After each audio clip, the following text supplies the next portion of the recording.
Estamos lá? Estamos. Olá, querido irmão, minha irmã, seja muito bem-vindo à nossa Escola de Formação São João 23, aqui na nossa reitoria de São Miguel Arcanjo, na Diocese de Pesqueira, na cidade de Arco Verde, estado de Pernambuco. Sou Padre Edson Rodrigues, estamos mais uma vez juntos para a nossa aula de número 22, a partir do parágrafo 2º do Catecismo da Igreja Católica, dentro da profissão de fé. Vou me situar aqui agora para saber como é que nós vamos fazer a nossa transmissão também para os demais que nos assistem neste momento. Só um momentinho para a gente poder se situar e já ver quem está chegando, quem está vindo por aqui, quem é que está marcando presença.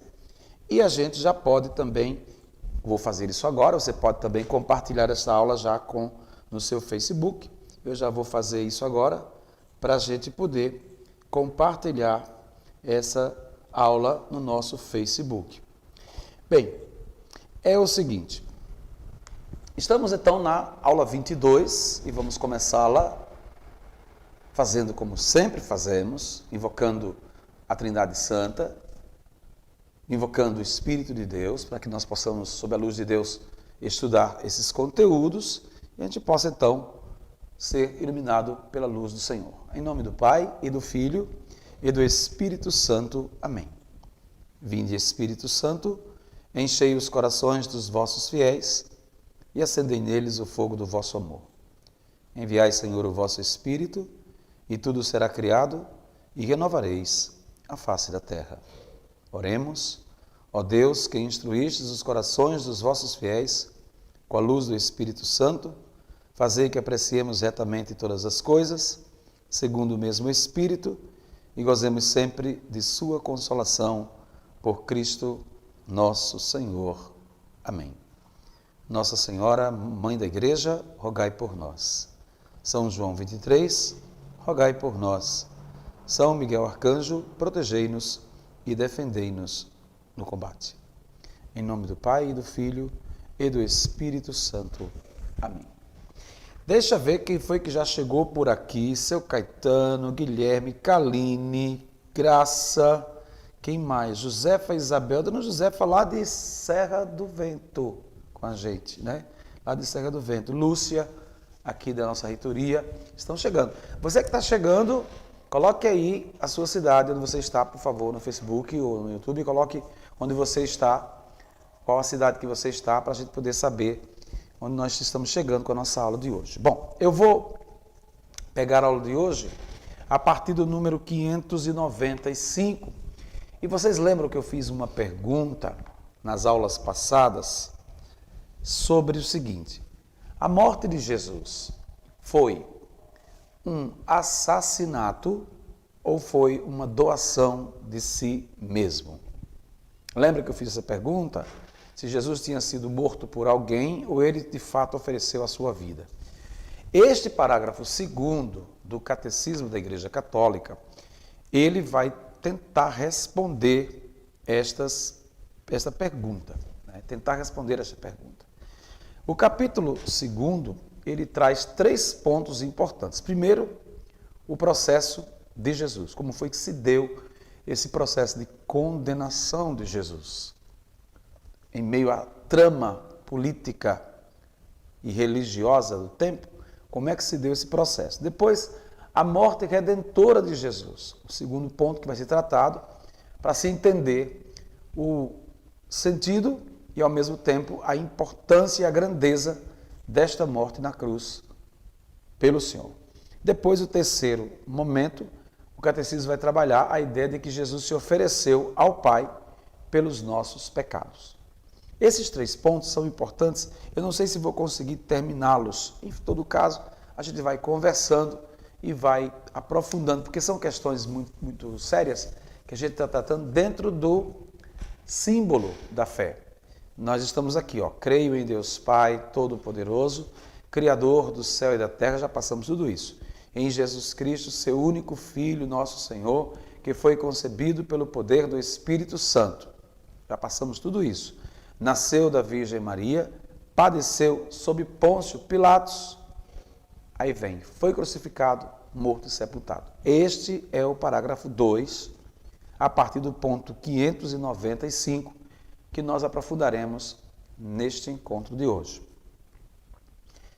Então, vamos começar falando sobre o processo de condenação de Jesus. Antes de falar do processo propriamente, permitam-me falar de uma coisa que precisa ser esclarecida para chegar a esse processo. Por que Jesus chegou a ser submetido a um tribunal? Por que ele foi chamado pelas autoridades de seu tempo a se submeter a um tribunal? Aí a gente vai entender o seguinte. Quando o Verbo se encarnou e habitou entre nós, Jesus veio do céu, da parte de Deus e como Deus, trazendo um projeto de vida para as pessoas, uma proposta de vida. Certo? Vamos entender dessa forma para a gente entender como é que Jesus chegou a esse processo.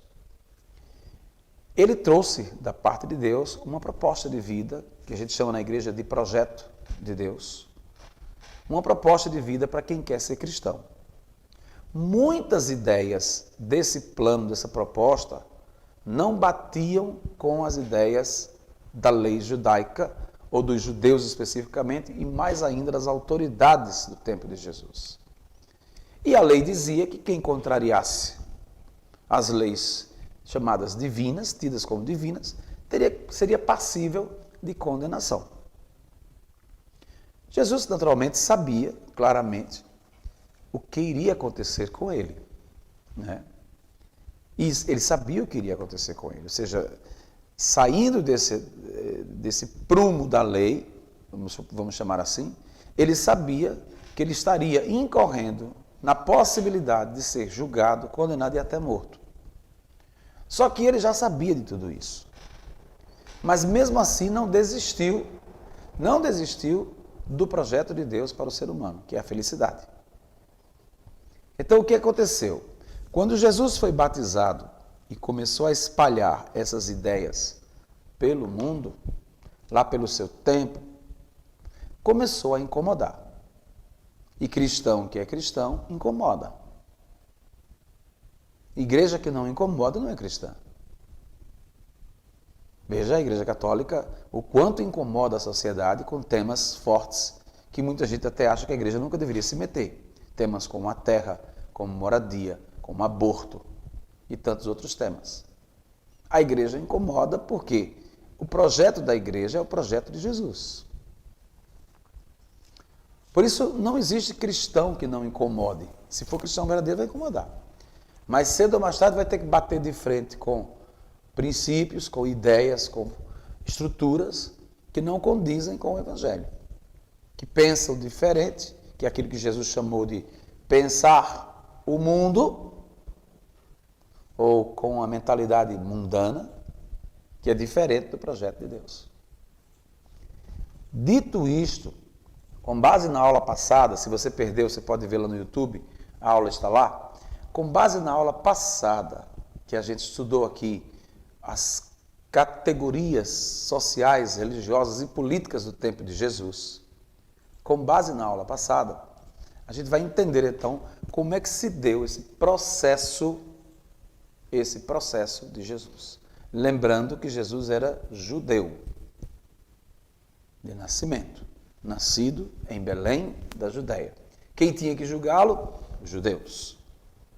Pegue comigo, por favor, o ponto 595, que diz assim: entre as autoridades religiosas de Jerusalém, não foram somente o fariseu Nicodemos ou o ilustre José de Arimateia, os discípulos secretos de Jesus. No meio das autoridades, aqui e ali aparecia um que meio que com medo, meio que às escondidas, procurava seguir Jesus. Claro que com todo o cuidado para que não fosse descoberto, porque aí estaria perdido. Durante muito tempo, houve divergências acerca de Jesus, a ponto de, às vésperas de sua paixão, São João poder dizer que muitos passaram a crer nele, ainda que de forma imperfeita. Ou seja, a palavra de Jesus, o projeto que Jesus trouxe, era tão coerente e tão claro para as pessoas, que muita gente caindo em si, tinha vontade de segui-lo, mesmo sendo autoridade.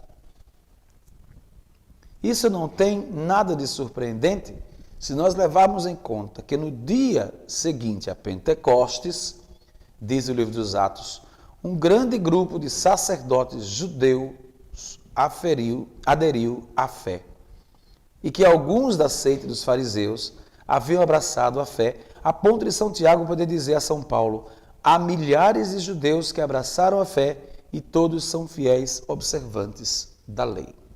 Aqui a gente entende o seguinte: o catecismo neste ponto faz questão de frisar que nem todas as autoridades do tempo de Jesus eram contra ele.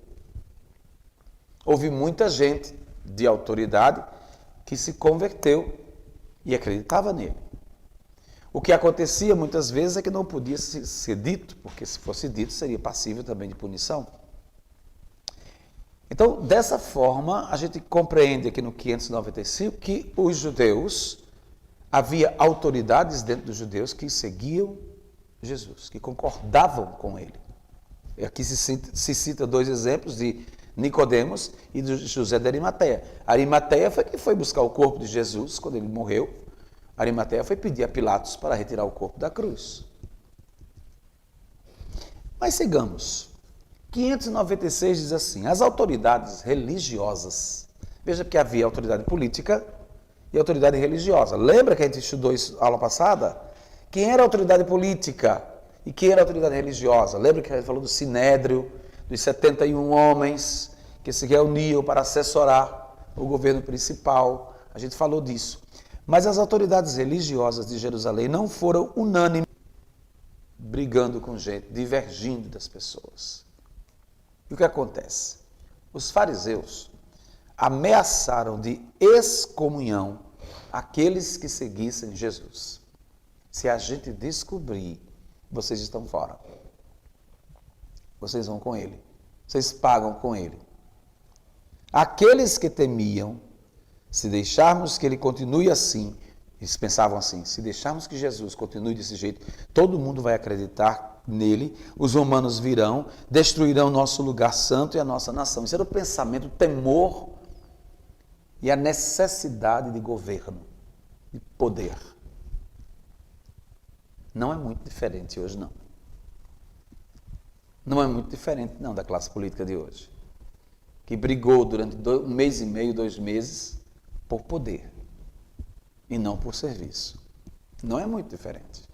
Na época eles brigavam e tinham medo que os romanos viessem tomar o nosso posto, o nosso lugar. Não é diferente hoje. O que a gente viu pelas ruas, pelas nossas cidades, nesse pleito eleitoral, não foi preocupação com o povo. Não foi preocupação com os menores, com os mais frágeis. Foi ânsia de poder. Salvo algumas exceções, em sua maioria, todo mundo trabalhou nessa linha. Eu quero chegar ao poder e quero provar que eu sou o mais forte, que eu sou o melhor, que eu sou o mais poderoso, enfim.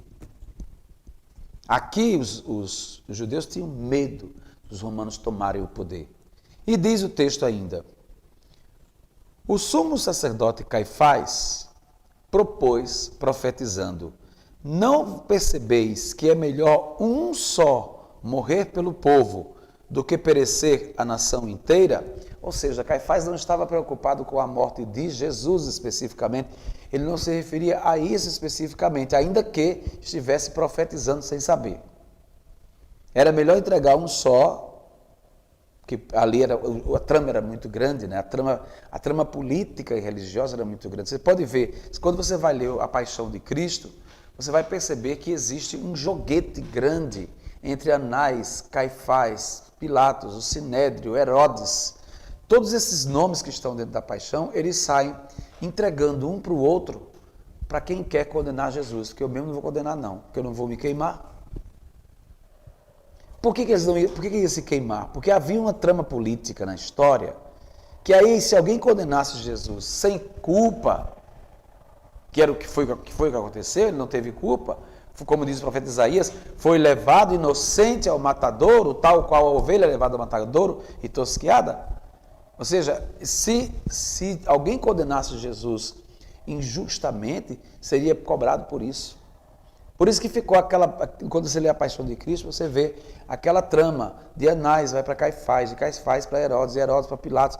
Todo mundo, não é aqui não, vai, passa adiante, porque eu não posso condenar esse homem que não tem. E Pilatos se viu em maus lençóis,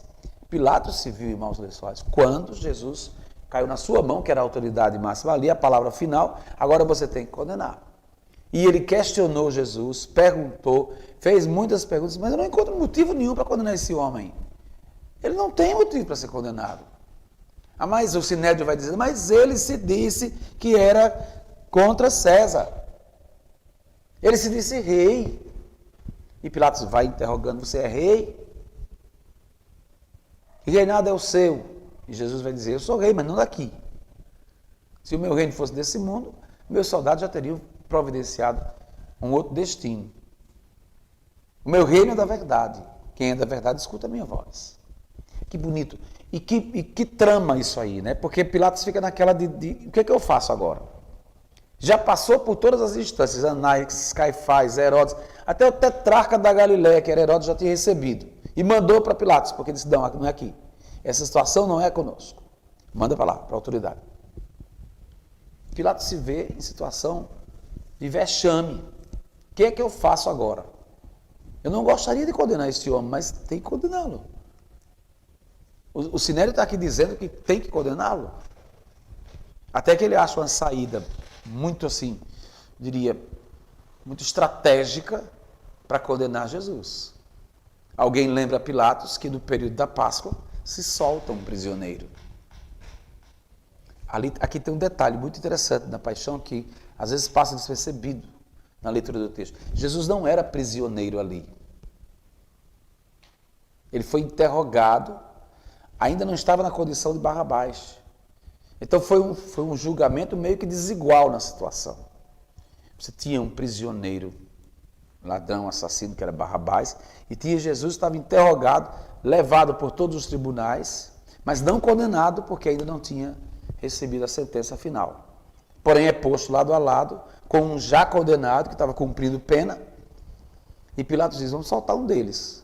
Pergunta ao povo o que o povo quer. Veja, Pilatos teve uma astúcia de autoridade muito maliciosa e ao mesmo tempo muito capciosa, porque Pilatos sabia o que estava fazendo e sabia o peso disso para suas costas se ele condenasse. Peça ao povo para soltar ou condenar quem o povo quiser. Bota aí Pilatos e bota aí Jesus e Barrabás e pergunta ao povo o que o povo vai querer. O povo deve dizer alguma coisa. Ora, o povo estava inflamado contra Jesus por conta das autoridades. O mesmo povo que entrou no domingo de Ramos, louvando Hosana Rei, Hosana Rá, bendito que vem em nome do Senhor, etc. O mesmo povo na sexta-feira santa volta-se para Jesus e cai fora. A gente vai soltar Barrabás. Pilatos se apoiou nisso e pronunciou uma frase que o povo depois pronunciou uma outra frase teológica. E a gente vai ver, quando Pilatos diz assim, eu vou lavar as minhas mãos porque eu não tenho nada a ver com o sangue deste homem. Isso é com vocês, foram vocês que condenaram, não me culpem de nada, são vocês. Aí o povo vai dizer assim, veja que linda essa frase, que o sangue dele caia sobre nós e sobre os nossos filhos. Aquela frase ali, teologicamente falando e extraindo do ponto de vista bíblico, tem toda a profundidade do mistério da redenção. O povo estava dizendo, sem querer, que o sangue de Jesus iria salvar toda a humanidade.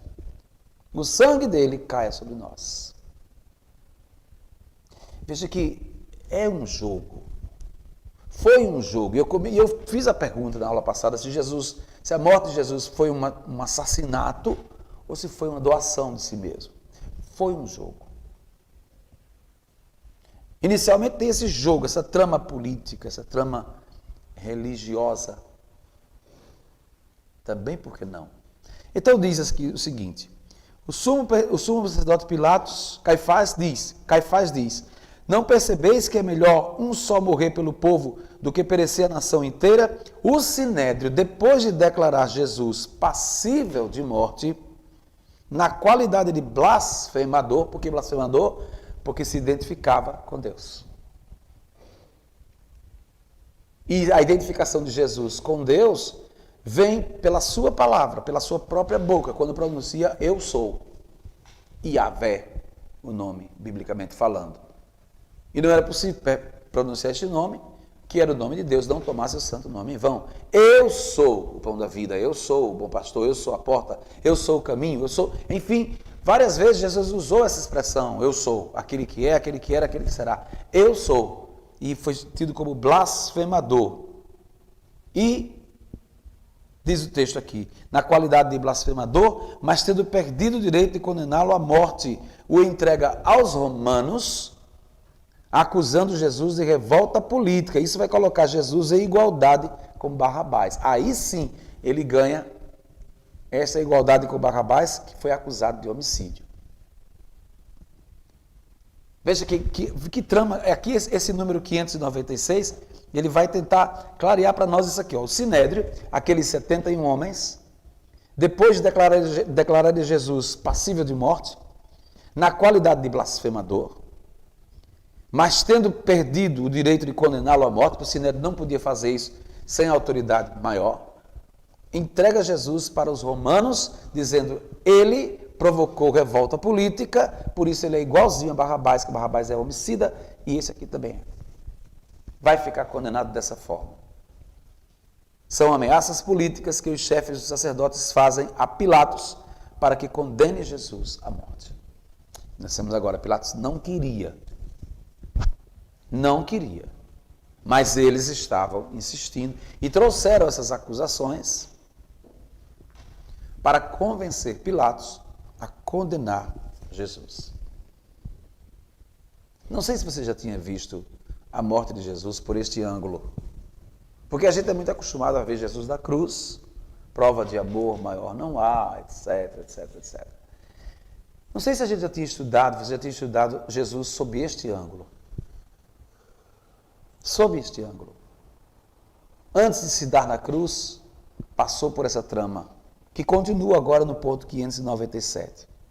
Os judeus não são coletivamente responsáveis pela morte de Jesus. Aqui tem uma coisa muito curiosa, porque a concepção do povo, sobretudo do povo mais velho, é de que judeu é gente ruim. Por causa disso aqui. Dessa trama, dessa situação vivida, dessa realidade. Mas vamos entender quais judeus se responsabilizam por isso.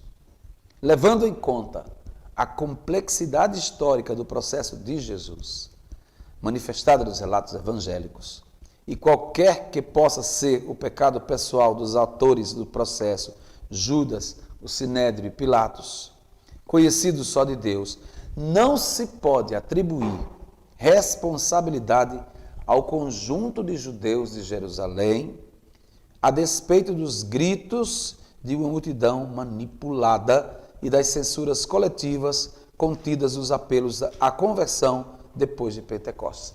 Eu não sei se eu tenho aqui na minha mesa o missal romano. O missal romano, ele traz se vocês vão perceber agora uma diferença a respeito disso. Enquanto isso eu quero saudar a Cristiana, Severina Pereira, irmão Rodrigo Galdino, lá em Santa Cruz do Capibaribe, né? Eu quero saudar Poliane Duque. No missal romano, que aqui está, Na Sexta-feira Santa, vamos pegar aqui, Sexta-feira Santa, domingo de Páscoa, mas Sexta-feira Santa, quando a gente reza a oração universal, a prece universal, assim chamada, que é quando tem aquelas orações todas, são Sexta-feira da Paixão do Senhor, que se reza primeiro pelo Papa, antes, porém, pela Igreja, pelo Papa, depois por todas as ordens e categorias religiosas, pelos catecúmenos, pela unidade dos cristãos, pelos judeus. A sexta oração é pelos judeus. Antigamente, há um tempo bem atrás, a Igreja, nesse texto aqui, esse texto o já reformado, já atualizado, a Igreja diz assim: oremos, irmãos e irmãs, pelos pérfidos judeus. Pérfidos quer dizer aqueles que são maus, aqueles que são de fato ruins mesmo. Aqui no missal, já atualizado, nesta edição atualizada, já tem assim: oremos pelos judeus, aos quais o Senhor nosso Deus falou em primeiro lugar, a fim de que cresçam na fidelidade de sua aliança e no amor de seu nome. Que o povo da primitiva aliança mereça alcançar a plenitude da vossa redenção. Veja, é outra visão que a Igreja tem sobre os judeus. Não é mais aquela visão que se alimentou durante muito tempo de que os judeus eram pessoas ruins. O catecismo vai dizer que mesmo com todas as personagens, Pilatos, não é? Judas, o Sinédrio, não podemos dizer, diz o catecismo, não podemos dizer que haja uma coletividade, possa-se dizer que os judeus ao todo foram responsáveis pela morte de Jesus. Continua o texto: o próprio Jesus, quando perdoa na cruz, e Pedro depois dele, reconhecem a ignorância dos judeus de Jerusalém e até de seus chefes. Aí eu trago um questionamento aqui bem interessante. Pare e pense comigo. Se os judeus tinham ignorância em relação a Jesus, ignorância quer dizer, não é ignorância brutalidade, é ignorância não conhecer mesmo, não saber quem ele era. A culpa não pode ser atribuída a todo mundo, porque diz o catecismo, até por ignorância eles agiram. São Pedro vai dizer isso, né? Menos ainda se pode, a partir do grito do povo, que o sangue dele recaia sobre nós e nossos filhos, que é uma forma de ratificação, de confirmar, estender a responsabilidade aos outros judeus do espaço e no tempo. Não é por isso. Eu já expliquei claramente o sentido teológico dessa frase. Se eles não sabiam, eles têm culpa? Se agiram por ignorância, têm culpa? Veja, a Igreja repensou isto. E neste catecismo do Papa João Paulo II, já começa a levantar esta ideia de que os judeus agiram por ignorância e por isso não podem ser todos considerados responsáveis coletivamente pela morte de Jesus. Aí nós vamos aqui pegar uma citação do Concílio Vaticano II. Está seguindo o 597, diz assim: por isso a Igreja declarou, muito oportunamente no Concílio Vaticano II, declarou o seguinte: aquilo que se perpetuou em sua paixão não pode indistintamente ser imputado a todos os judeus que viviam então, nem aos de hoje. A gente não pode chegar para um judeu e dizer, você é responsável pela morte de Jesus. Os judeus não devem ser apresentados nem como condenados por Deus, nem como amaldiçoados, como se isso decorresse das Sagradas Escrituras. Claríssima a Igreja no seu catecismo. Os judeus não podem ser tratados dessa forma. Se houve lá atrás essa trama política e religiosa, a gente não vai aqui dizer que os judeus devem ser tratados todos e até hoje culpados dessa realidade. Aí o catecismo vai tirar a culpa de todos os judeus, ou seja, eximir todos os judeus da culpa, deixando só um grupo, mas vai colocar agora no ponto seguinte, no 598, dizendo que todos os pecadores foram os autores da paixão de Cristo. Aí é a universalidade da situação. Como existe a universalidade da salvação, entramos também nós nessa coautoria da morte de Jesus por causa do pecado. Para você que está chegando agora, nós estamos estudando o parágrafo 2º do Catecismo da Igreja Católica sobre a profissão de fé, na primeira parte do Catecismo, que fala sobre Jesus morreu crucificado. E estamos vendo, primeiro, nas 3 partes desse parágrafo, estamos vendo a primeira parte que fala sobre a trama política que levou Jesus a ser crucificado. Quem se envolveu com isso, como nós podemos verificar isso aí. Vamos saudar nossos companheiros que estão aqui, nossos alunos e alunas que estão conosco na escola hoje. Está Poliana Duque, Arthur Santos, Cida Pinheiro, Ivete França, Dona Hilda, lá em Serra do Vento. Maria de Lourdes Padilha está com a gente também aqui em Arco Verde. Coloquem sempre a cidade onde você está para a gente saber qual é a sua localização. Muito bem. Nós estamos falando então que todos os pecadores foram os autores da paixão de Cristo. Aí o ponto 598 diz assim: no magistério de sua fé e no testemunho dos seus santos, a Igreja nunca esqueceu que cada pecador, individualmente, é de fato causa e instrumento dos sofrimentos porque passou o Divino Redentor. Ou seja, aquilo que a gente sempre afirma, Jesus morreu pelos nossos pecados.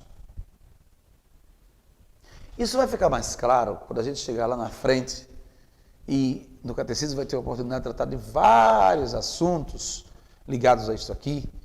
A gente vai lá na frente ter condição de aprofundar mais ainda isto. Levando em conta que nossos pecados atingem o próprio Cristo, a Igreja não hesita em imputar aos cristãos a responsabilidade mais grave no suplício de Jesus, responsabilidade que com excessiva frequência estes debitaram quase exclusivamente aos judeus. Ou seja, jogaram tudo nas costas dos judeus, como se eles fossem os culpados de tudo. Eu já lhes falei sobre isso uma vez, da marca que ficou dessa questão dos judeus no meio da gente, a ponto de gerar um verbo, judiar, na língua portuguesa, que diz respeito a coisas negativas, né? Judiar de alguém não é elogiar ninguém, não é fazer bem a ninguém. Judiar é fazer mal. E judiar vem exatamente dessa origem histórica de judeus. Por muito tempo se colocou na cabeça que judeu é gente ruim. Não. Está aqui o Catecismo dizendo, não se pode colocar exclusivamente a culpa da morte de Jesus dos judeus, de jeito nenhum. Ele morreu pelos nossos pecados. Nós também somos, como que, responsáveis por essa morte.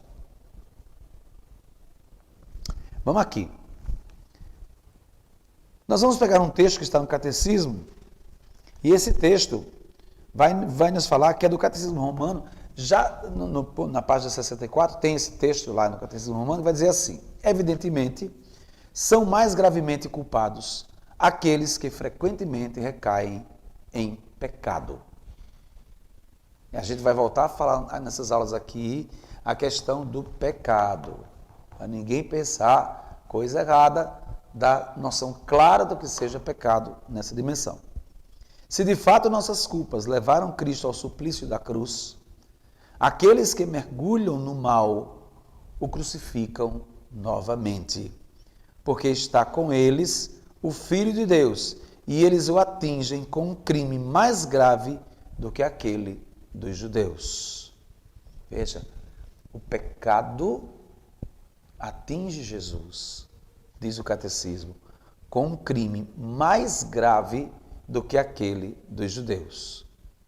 Os judeus, se tivessem conhecido de fato Jesus, não teriam crucificado Jesus.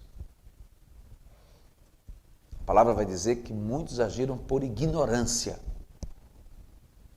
Nós cristãos, ao contrário, ainda que confessando conhecer Jesus, de fato o renegamos com as nossas ações e levantamos contra ele nossas mãos violentas e pecadoras.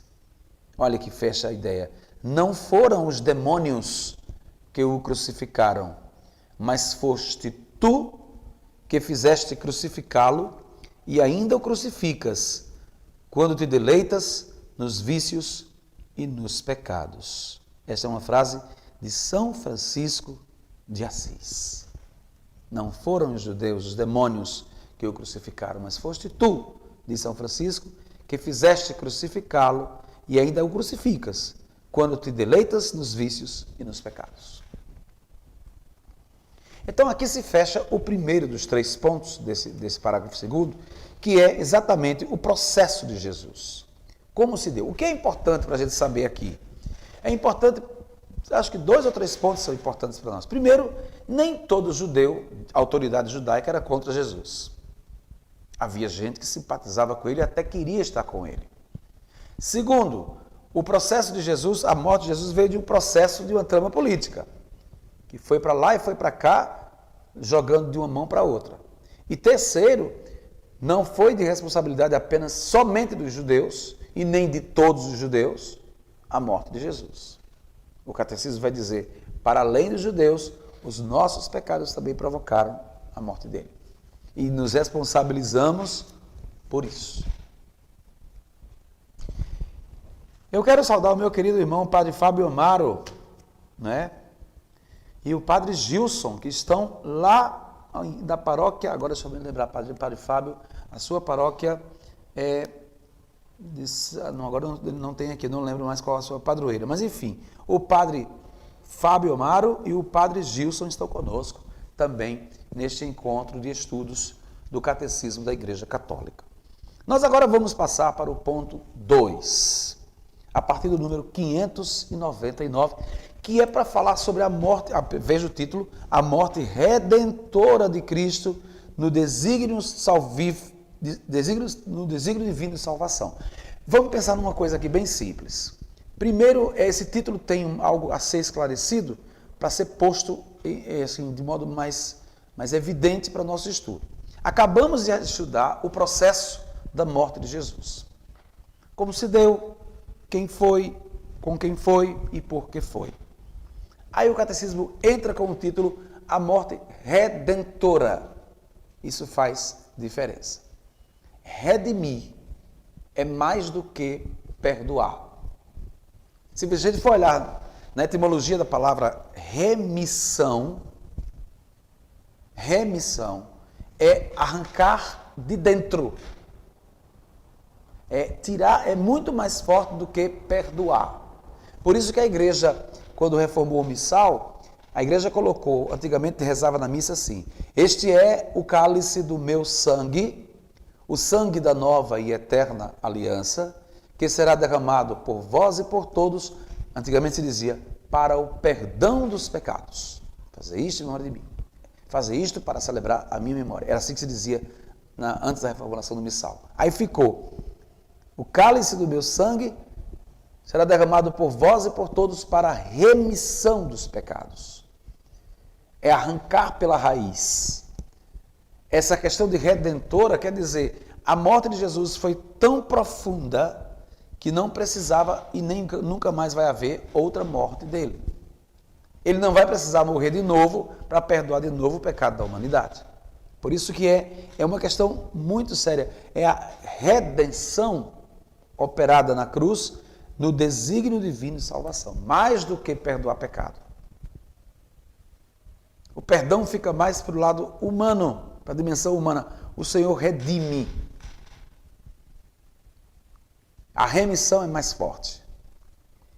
É importante, nas palavras da consagração, a gente prestar atenção nisso. O cálice da nova e eterna aliança que será derramado, o sangue da nova e eterna aliança que será derramado por vós e por todos para remissão dos pecados. Resgatar a pessoa desde das suas entranhas, naquilo que existe de mal, tirando dela todo o mal.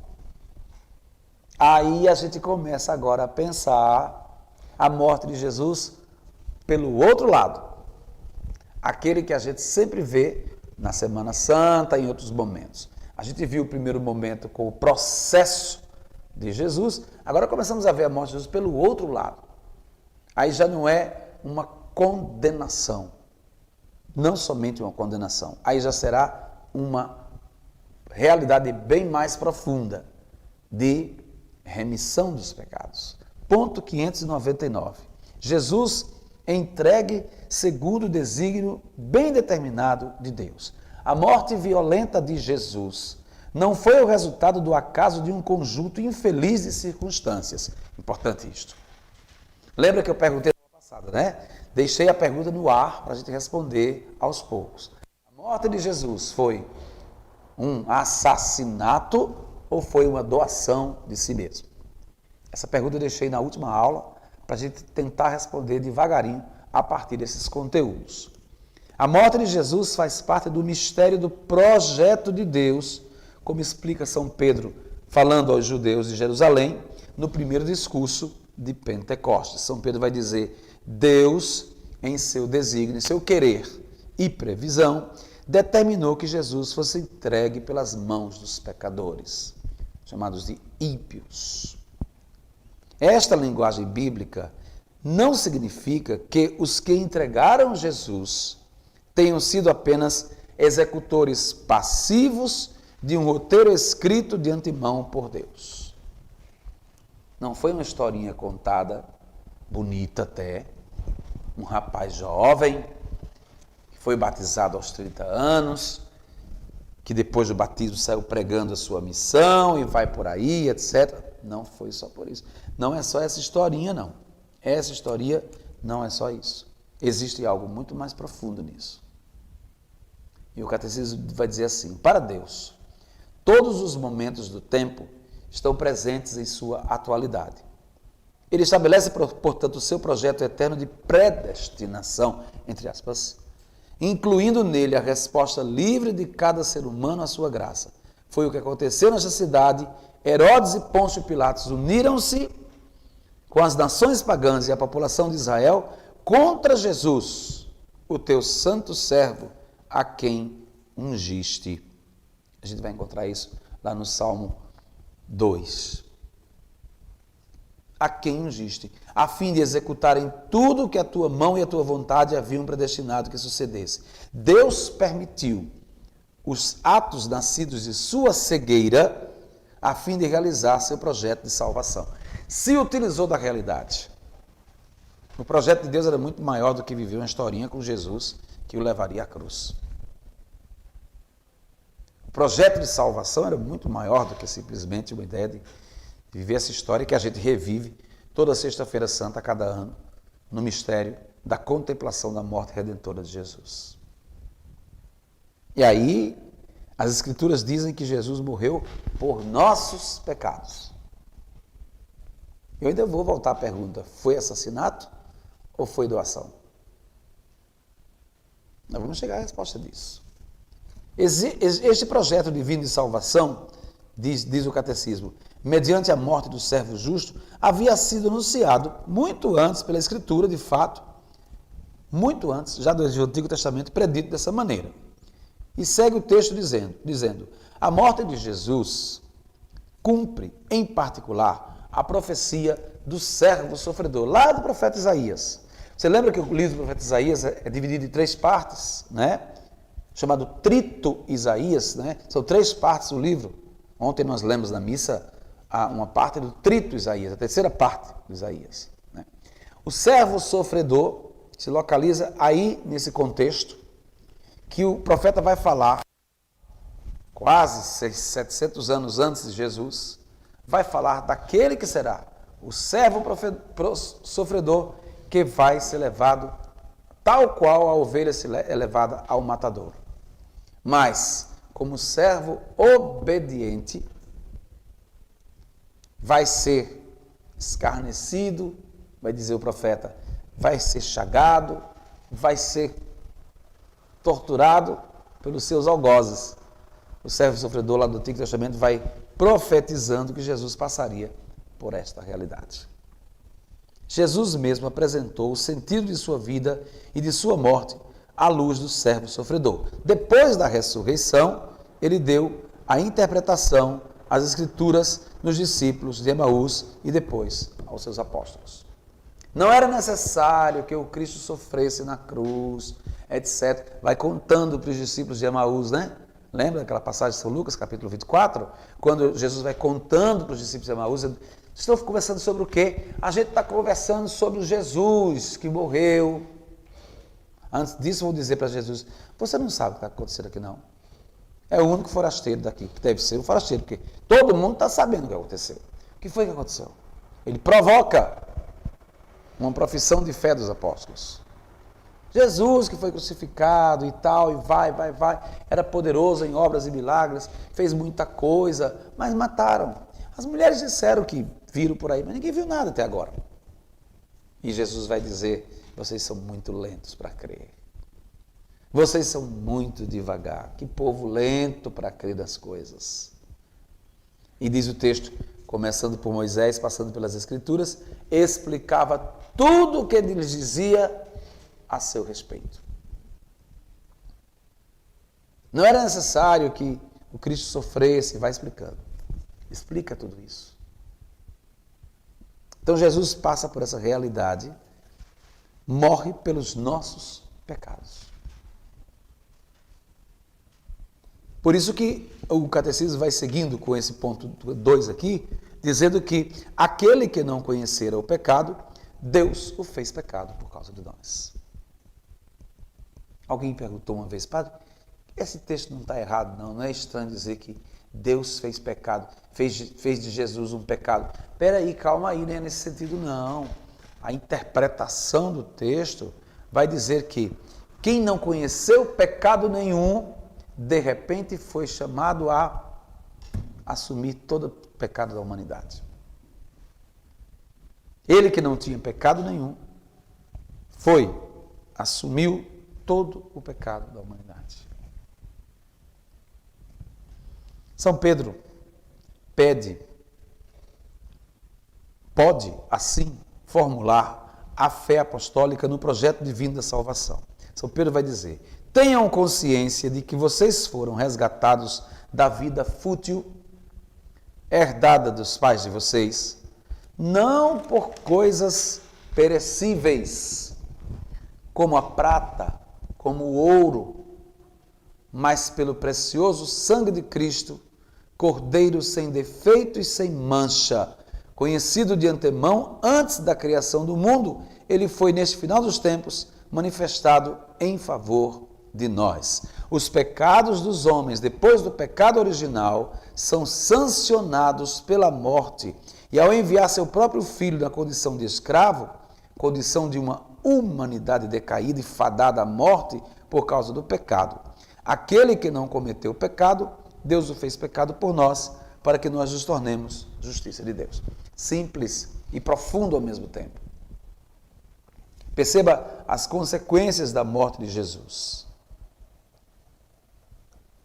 Ele se ofereceu pelos nossos pecados. E isso é uma iniciativa de Deus. Não é que a gente seja bonzinho e mereça, não. Pela nossa condição de pecadores, a gente estava condenado há muito tempo já. Já estaria condenado há muito tempo.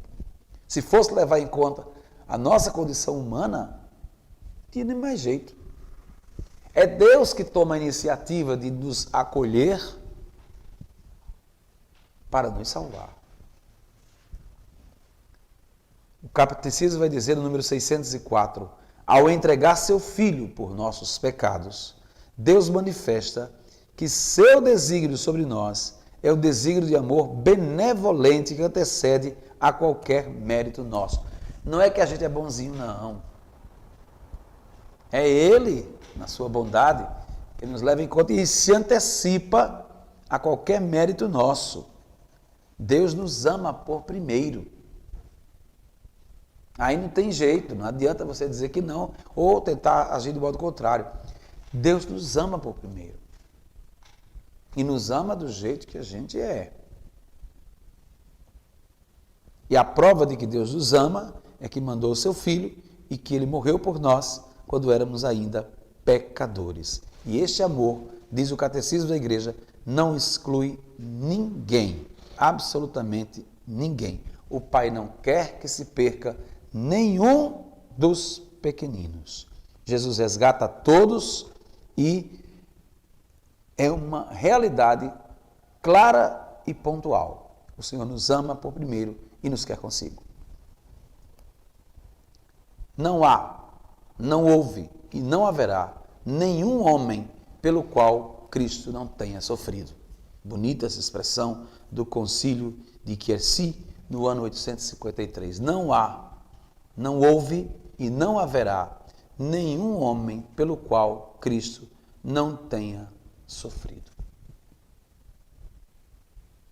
Então, meu irmão, esse tema de hoje é mais profundo que os outros temas, não é verdade? Você está percebendo que o tema de hoje é bem mais denso, porque ele também traz como que o miolo, ou seja, o cerne da nossa fé, em termos de nossa salvação e de nossa redenção. Veja que os dois termos são importantes.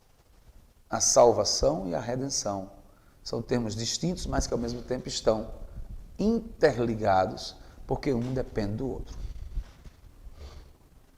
Esse ponto 3, eu vou deixá-lo pendente, porque a nossa hora se avança e nós temos 1 hora de aula com vocês, para a gente sempre aplicar os conteúdos. Mas esse ponto 3, que é Jesus ofereceu-se ao Pai por nossos pecados, ele vem responder exatamente a pergunta que a gente fez. Qual foi a pergunta que a gente fez? A morte de Jesus foi assassinato ou doação de si? É claro que Jesus disse uma vez: ninguém tira a minha vida, eu a dou livremente.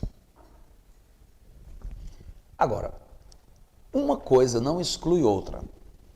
O fato de Jesus ter dado sua vida livremente não exclui que ele tenha passado pelas situações de condenação que a gente viu no primeiro ponto dessa aula. Não exime a ideia de uma trama política que o levou a uma condenação. O que nós contemplamos na cruz é uma entrega, uma doação, fruto de uma condenação. Eu comecei este conto dizendo que a condenação de Jesus se deu porque ele trouxe um projeto de vida, uma maneira de ser e de agir, que não batia com os procedimentos das autoridades de seu tempo. E até diz para você, quem quiser ser cristão, se prepare para incomodar. E aí, desse incômodo, todas as consequências. É por isso que a igreja incomoda. Por isso que a igreja é incômoda em muitas situações. Por isso que muitos católicos até dizem, a igreja não deve se meter nisso, isso não é assunto de igreja. É assunto de igreja. Se for coisa que diga respeito à vida humana, dom de Deus, precioso, é coisa da igreja, é coisa do evangelho. Você acha que a gente vai ficar calado diante de aborto?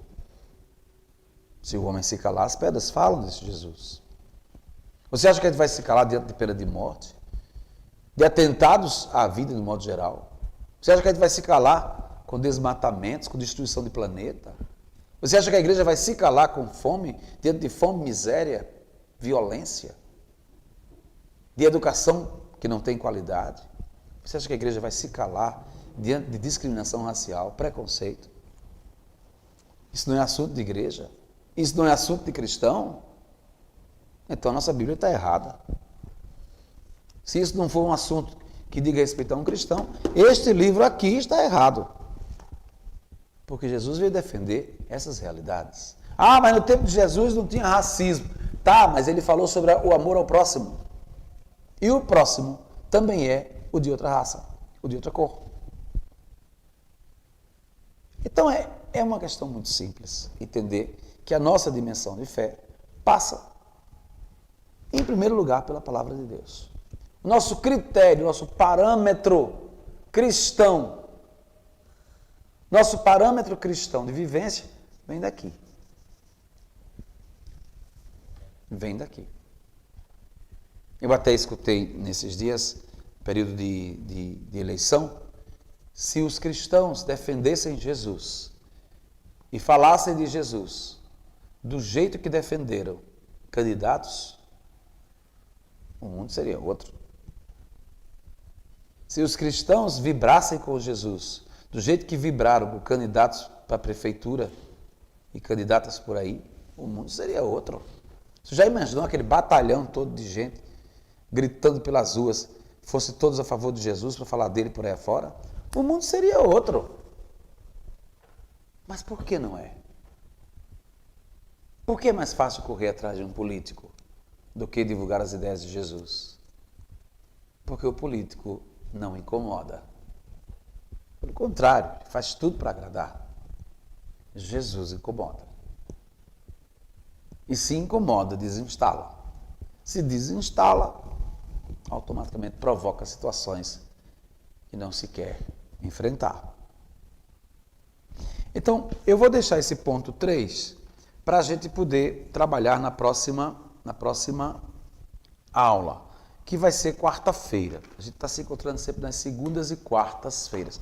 Nós vamos sofrer uma alteração na nossa escola, no mês de dezembro agora, a partir do dia 10, porque de 10 a 20 nós vamos celebrar a novena de Natal. Nesse mesmo canal a gente vai celebrar a novena de Natal. Então, vamos ter alguns dias que a gente não vai ter aula, porque vamos ter a agenda de dezembro sempre é mais cheia, recheada, a gente tem que ajustá-la às realidades da situação dentro da nossa reitoria. Então a gente vai avisando, quando tem, quando não tem, a gente vai avisando devagar. Eu quero só lembrar você uma coisa importante a respeito da novena de Natal, que nós vamos fazer no próximo dia 10, que começa a nossa novena de Natal. O material da novena de Natal, ele é escrito por nós aqui no regional. Eu digo por nós porque eu faço parte da equipe de redação desta novena, né?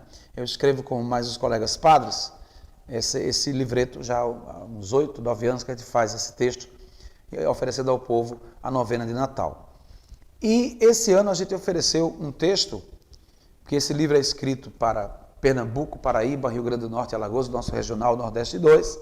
São 21 dioceses que utilizam este material este ano. Normalmente todo ano a gente vai para as ruas, celebra nas casas, vai para cá, vai para lá, mas não vai ser possível este ano por conta da pandemia. Então o que vai acontecer? Nós vamos rezar a novena aqui, toda noite, com uma pastoral ou duas, dependendo do tamanho do pastoral, com uma pastoral ou duas, toda noite a gente vai rezar a novena aqui. E você, em casa, com o material da novena de Natal, esse livrinho aqui, ó, esse livrinho que a gente escreveu, está aqui, ele está sendo disponibilizado nas paróquias, aqui a gente tem, no valor de R$2, você pode pegar o seu livrinho e em casa você vai acompanhar a gente com esse livrinho da novena de Natal, certo? Então, a partir do dia 10, cada noite vem uma pastoral aqui diferente, vem um grupo diferente, pessoas diferentes, que vem rezar conosco esta novena. Tem o cartazinho que você sempre coloca na sua porta, né? A gente sempre faz o cartazinho para você afixar na porta. Enfim, a gente vai fazer então a novena a partir do dia 10. A última coisa, a partir de amanhã a gente começa a gente retoma os atendimentos de confissões, das 14h30 às 17h30, aqui na nossa reitoria, confissões individuais. Mas eu vou lembrar mais uma vez a você que quem vier para a confissão venha com pecados. Por quê? Porque nós temos sofrido um pouco, sentido um pouco isso. Na confissão se conta pecado, certo? Aconselhamento, situações outras, é outro momento. Você pode pedir ao padre um momento de direção espiritual, é outra história. Confissão se conta pecados, a matéria da confissão. Então, a partir de amanhã a gente começa a atender as confissões individuais aqui em nossa comunidade. Muita gente já procurou, já perguntou quando é que vai ser, quando é que não vai ser, enfim. Então, eu confirmo para amanhã, nós vamos estar dentro da dinâmica de atender o nosso povo. G, eu fico feliz que você gostou da capa, não é? A capa, eu todo ano faço essa capa, Esse ano a gente fez, vou mostrar de novo para você a capa. Esse trabalho da capa sempre é feito por nós aqui. Do lado de cá, a gente sempre coloca as catedrais para o povo conhecer, as 21 catedrais das dioceses do Regional Nordeste 2. Então, essa catedral que está maior e do meio, essa que está no meio, é a de Nossa Senhora dos Prazeres, de Maceió. A gente sempre destaca uma que está fazendo aniversário. Essa aqui fez 150 anos, por isso está em destaque. Cada ano que alguma está aniversariando, a gente coloca. Mônica Barbosa com a gente também, né? Participando com a gente aqui no Facebook. Bom, eu vou terminando por aqui e eu vou... Assim, bem lembrado, Jailson, o horário da novena será sempre às 7 da noite, né? 7 horas da noite ele vai transmitir, você pega o seu livrinho, junta a sua família em casa e participa com a gente. A gente vai fazer a novena aqui animada, com nossos pastorais, cada noite uma pastoral Natal. No final de nossa aula, você vai ter um pequeno vídeo chamado Dezembro na Reitoria, que são os avisos do mês de dezembro. Os avisos do mês de dezembro, que a gente sintetizou num vídeo para ficar melhor, para a gente não ficar repetindo sempre os avisos. Mas eu quero destacar um deles, que é o dia 27 de dezembro. Aqui, nesta nossa reitoria, nós vamos fazer uma cerimônia de condecoração dos profissionais da Covid que se destacaram ao longo deste ano em nossa cidade, nos campos da saúde, educação, cultura, comunicação e segurança. Serviços públicos. Nós vamos condecorar alguns profissionais com uma medalha que vamos dar a cada um deles, reconhecendo o trabalho deles na nossa comunidade, na nossa cidade, à frente da Covid-19. Foi um ano difícil e com certeza merecem todo o nosso reconhecimento desse momento tão bonito que a gente viveu de entrega desses profissionais à frente da Covid-19. Dia 27 de dezembro, numa cerimônia aqui no pátio da igreja, nós vamos condecorar esses irmãos e irmãs, reconhecendo de fato o seu heroísmo e agradecendo ao mesmo tempo a cada um deles pelo empenho em fazer valer a vida em nosso meio.